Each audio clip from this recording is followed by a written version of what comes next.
If you want to win some free PSN or Xbox gift cards, all you gotta do is be subscribed to my channel, drop a like on this video, leave a comment down below, and don't forget to turn on notifications. Also, Call of Duty points are in Infinite Warfare and Black Ops 3. If you want to get some free Call of Duty points, click that link down in the description, install the app, and start earning yourself some points today. Yo, what is up guys? It's Goblin, and welcome back to another Call of Duty Black Ops 3 video. Now in today's video, we're going to be doing another How to Be a God in Black Ops 3 episode. Now, I haven't done this for like literally 3 weeks because I've been doing a ton of class setups, reaction videos, DLC videos. A bunch of stuff has been going on, so that's why I haven't done it. Basically what the series is, and drop a like on this thing, guys. 2,000 likes, of course, is the goal that we go for. This is probably one of my most loved series on Call of Duty Black Ops 3 because it teaches you how to improve at the game, how to be a better player, and of course everyone wants to improve. Even the best players can still improve and can still get some new tips. So what this is you guys leave questions down in the comment section down below.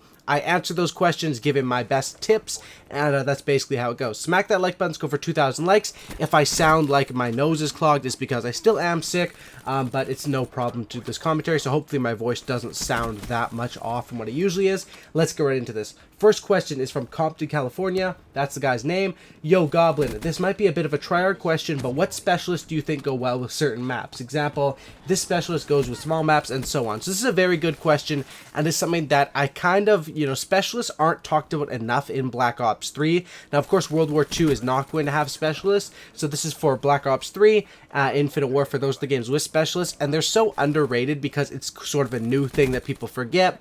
They can change the game. Now, what I would recommend is on a map where you want to get up for kill streaks and where kill streaks do work, Combat Focus, I think, is a very good specialist. So a map like Nuketown Combine, those maps you can either go with the weapon, which for a smaller map, what weapon you want to run will probably be the Purifier or the Scythe. Those are both very good on smaller maps. Probably the Purifier because you can run up at the spawn, spray them with one puff of fire, and they're absolutely dead. So you can either go the weapon way, which will be, I'd say, Purifier or Scythe for a smaller map, or you can go with the Combat Focus to get streaks, to effectively get more kills on that map. Now, there's certain maps where kill streaks sort of suck at, like Aquarium. The whole map is in this sort of little dome thing, so streaks aren't as effective. So for a map like that, you would probably want to go with either a weapon or an ability. So as far as getting kill streaks, nothing beats Combat Focus. So on maps where you want kill streaks, you want Combat Focus. As far as outplaying your abilities, Active Camo, Psychosis,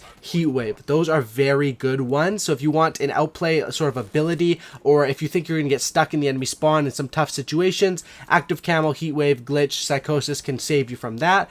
And if you want something that will get you a bunch of kills towards a nuclear, because kills with your specialist weapon count towards a nuclear. So if you're going for a nuclear, I would 100% recommend running either there's 3 popular weapons in the game. Purifier, a close range one, which is sort of really good when you have a hater up. The Scythe, which is more of long range, and the Typist, which is more of a long range spawn trapping one because of how it explodes onto the enemies. That's what I would say for that question. Let's get to the next question. It is from Morgan Lee. Hey Goblin, love your vids. I have a question. What do you do when you're stunned by concussions, flashbangs? I always spray my gun in different directions. Am I doing this wrong? So this is a good question. Now, the number one thing is usually what you want to do is if you notice that a bunch of enemies, most lobbies, let's be honest, in a public match, people don't run stuns or flashes or anything like that. It isn't that big of a problem. So usually what I have is out of your 5 or 10 class setups, you should have at least a couple with like one SMG, one assault rifle with tac mask. So if you're in a lobby and you notice, hey, like 2 or 3 of these guys are using a lot of tactical grenades, switch over to that attack mask class. However, if you manage to get stunned, which a stun is sort of like a mini version of a heat wave, what you want to do is just spray your gun off, because when you're stunned, you can't really turn. You just want to turn as quickly as you can, move it slightly, and spray your gun as much as you can at the area where you think the enemies are going to come from. Now, you're not going to have that much mobility. So, for example, if I'm laying in the middle of Nuketown and I get stunned, the enemies are most likely always going to push you when they stun you, because they have like a couple of seconds there where they should always push you because they're going to have the huge advantage. Of course, you're going to be stunned or flashed. So that's when you should be spraying off and just hope to get a lucky pre-fire. Same thing with when you get heat waved. Just hold down the trigger, hope you get lucky. That's pretty much all you can do. But the tac mask class setup is definitely a big tip. Next question from I'm Orbit. Goblin, how do I cycle through my streaks multiple times in domination? I can get them once, but then I go cold. How do you stay alive during streaks? PS, love the vids in this series. So thank you for the comment and for the question. This is a very good question. I always say cycling streaks. What that means is getting your full kill streaks and then get into the next kill streaks again is how you get high kills, high KDs, win games, and get nuclears. It's the key to everything in a game like Black Ops 3. Number one tip for cycling kill streaks is run the hater. When you have the hater up, you should never, anytime you die with a hater up, or I'd say about 90% of the time, sometimes you'll just get absolutely 5 enemies will spawn in you and you'll get screwed over, of course, or you'll get noob-tubed across the map. But when you have the hater up, you should not be dying. You can plan out your moves. It's like when you have the hater up, is like playing checkers with the enemies or something. You know exactly what you want to do. You can take your time, look at the map, and plan out your abilities. So when you have the hater up and you have your kill streaks going in, you're going to be getting hater assists. You're going to be getting points from those kill streaks. You can use the kill streaks to sort of know where your enemies are at, and you can use that to cycle through your streaks. Number one is hater to help you cycle through streaks. Number two is you have to play it differently. You have to know what streaks you have in, how many kills they're getting, 25 points, how are you adding those up. Use combat focus to stack up those 25 points. It'll turn those into 50 points and stuff like that. So you definitely have to adjust your playstyle and run hater, and just not choke. You don't want to, like, people will get nervous. The number one thing is you don't want to get nervous,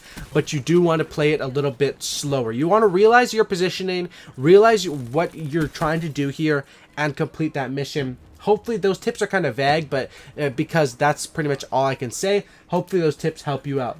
Next question. Hey Goblin, how do I position myself so the spawns won't get flipped? By the way, great vids. Now this is a good question. Now the main thing is that if you're, number one, if you're looking at a spawn point, they're never going to spawn there. They're never going to spawn there unless like you have like sentry guns and guardians blocking every other point. So pretty much they're never going to spawn there. The second thing is your position matters, but what you should be paying attention to even more than your position is your teammates' positions, because you're only 1/6 of the team. The team has 6 members on it, 9 if you're in ground war. You're only one member. Usually in domination or in any 6v6 game mode, once one enemy is up in their spawn, these spawns will flip, and in ground war, once 2 enemies are up in their spawn, the spawns will flip. So by paying attention to your teammates, knowing where you can go past it. So for example, at Nuketown, if you're in the backyard, they can still spawn there, but the chances are a lot more minimal. So what I would do is I play the bottom building, get a couple kills, turn around, maybe check in front of the building, turn back around, and you're sort of gaming the system, because it will spawn back. It'll take them like 1 to 2 seconds to spawn, because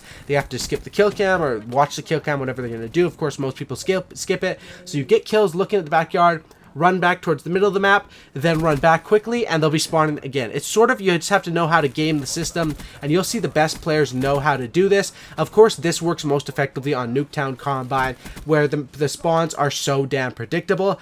On bigger maps, it's sort of just watch where your teammates are. The spawns are going to flip guaranteed on bigger maps, but of course it's going to be harder to flip because people aren't in the spawns as hard. So just watch your teammates as well as your own positioning. Never be aiming down sights at a spot where you think they're going to spawn. Next question. Do you have any tips on how to boost your connection? Now, this is something I see a lot of people talking about, saying like, oh, connection. Now, what I find with connection is that as long as this is the history of the only time I've had trouble with connection was Black Ops 1. Every game I would be on a 3-bar. If you're finding that every game, even this is how you can test your connection, playing solo. If you're playing solo, you should be on a 4-bar connection pretty much every single game. When it comes down to 3 bars, and I think a lot of people don't realize this, so say your best buddy is from New York and you're from Los Angeles. If he's hosting the match, it's going to go with the host. So if he's hosting from New York, you're going to get put into East Coast lobbies, which if you're on the West Coast, you're going to have a 3-bar. If you're hosting the match and you're from Los Angeles, it's going to put your buddy on a 3-bar, you on a 4-bar. So playing solo is the best way to get the best connection, or playing with local people. Like if you're playing with your buddies from school, there's no problem there because you're all local. I see a lot of people, maybe you have a buddy that you met on PS4 who's from England, or a buddy from, you know, somewhere far away from you. You're going to get bad connection if you let them host the lobby, and if you host the lobby, they'll get bad connection. It's just how the internet works. It kind of does suck, but the main thing with connection is it's not really that big of a deal as long as when you're queuing up solo, you have a 4-bar. If you're queuing up solo and you're getting a 3-bar every time, maybe your internet speeds are just really, really slow, but most of the time, you know, you should be playing during the day as well. If you're playing in the middle of the night on a weekday. Of course, no one's going to be on. You might get a bad lobby, bad connection, but that's the best tips I can give you for that. Hopefully you guys did enjoy this video. Smack a like, 2,000 likes. I would really appreciate if you guys could hit 2,000 likes. It would mean the absolute world to me. Thanks for watching, guys. I hope you all have an absolutely amazing night, and I hope you guys do enjoy the series. Let me know some comments and questions down below, and sub for Cookie, and don't looky, and I'm out. Peace, guys.